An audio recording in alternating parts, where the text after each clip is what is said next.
অহংকারী চিহ্ন সমূহ অহংকারী ব্যক্তির ব্যবহার আচরণের মধ্য থেকে প্রকাশ পায়। অহংকারী চিহ্ন প্রধানত 8টি।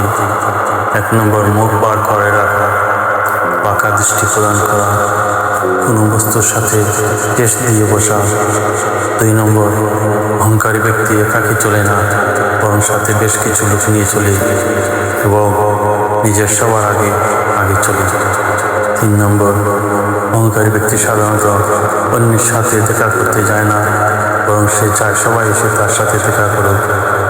4 নম্বর, অহংকারী লোকের নিকট কোনো দুর্বল, দরিদ্র কিংবা সাধারণ লোক কাছে এসে বসলে সে বিরক্তি ও অসন্তুষ্টি বোধ করে এবং তার চেয়ে তাদের আসন নিজের আসন থেকে দূরে রাখে। 5 নম্বর, অহংকারী ব্যক্তি কখনো রুগ্ন লোকদেরকে দেখতে যায় না, একান্তই তাদের অবস্থা জানতে হলে অন্য লোক পাঠিয়ে তাদের মাধ্যমে জেনে নেয়। 6 নম্বর, অহংকারী ব্যক্তি দিন দুঃখীকে দান খয়রাত করলেও নিজে না করে অন্যের দয়া করা।